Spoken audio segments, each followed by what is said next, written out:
ঠাকুরগাঁও জেলা শহরের খালপাড়া ডিসি বস্তি এলাকার বাসিন্দাদের গলার কাটা হয়ে দাঁড়িয়েছে সমন্বিত পানি নিয়ন্ত্রণ কাঠামো। প্রকল্পের বাস্তবায়নে নদীর পানির গতিপথ পরিবর্তন সহ ভেকু ও অবৈধ ড্রেজার মেশিন দিয়ে বালু তোলায় দেখা দিয়েছে তীব্র নদী ভাঙন। নিঃস্ব হচ্ছেন হাজারো মানুষ।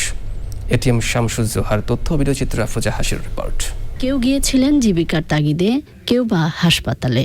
তবে ফিরে এসে দেখেন টাঙ্গন নদী গিলে খেয়েছে বসতঘর, ভিটে মাটি, সর্বস্ব। তারা বসে খবর দিল যে আপনাদের ঘর দুইটা ভাসে গেছে, আমার বাচ্চা কাচ্চা শুধু আমরা দৌড়ে চলে আসলাম। আমরা কিভাবে থাকবো এই বাচ্চা কাচ্চা, ছোট ছোট বাচ্চা কাচ্চা নিয়ে? এই নদীর ভাঙনে বাড়িঘর ভাঙে যাচ্ছে।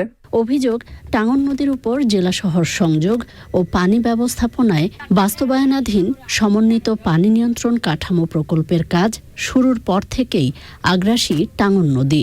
উন্নয়ন কাজের নামে অবৈধ ড্রেজার বসিয়ে বালু উত্তোলন, নদীর গতিপথ পরিবর্তন আর পানি বৃদ্ধিতে টাঙ্গন কেড়ে নিচ্ছে বন্দোবস্তের মাধ্যমে পাওয়া শেষ আশ্রয়স্থল। 120টা গাছ ছিল, নদী ভাঙনে সমস্ত মাটি গাছপালা যা দেবতি বেড়াগুড়া যা ছিল সব ভাঙে নিয়ে চলে গেছে। তো ডাক্তারের কাছে গেছিলাম, আমি বাসায় ছিলাম না স্যার, আসে দেখি বাড়ি ভাঙে নদীতে চলে গেছে, কিছু নেই। সরকারি কাজে অবৈধ ড্রেজার ব্যবহারের কথা স্বীকার করেছে ঠিকাদার। নিয়ম নাই এনে হইলো যেহেতু পানি এসে গেছে, বেকু দিয়ে মাটি ওঠানোর কোনো সুযোগ নাই। ভিতরে মাটিটা থাকলে নদীর ফ্লোতে ডিস্টার্ব হচ্ছে, যার জন্য আমরা মাঝে মাঝে হয়তো 2-4 দিন ইউজ করি।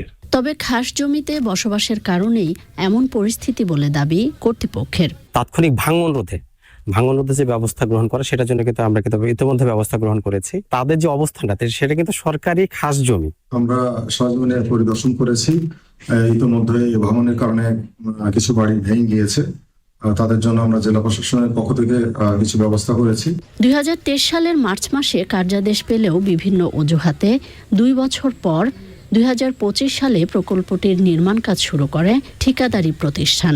2026 সালে ডিসেম্বরের মধ্যে প্রকল্পের কাজ শেষ হওয়ার কথা থাকলেও এ পর্যন্ত নির্মাণ কাজের 1/4 সম্পন্ন হয়নি বলে দাবি স্থানীয়দের। আফরোজা হাসি, প্রকৃতি ও জীবন ডেস্ক, চ্যানেল আই।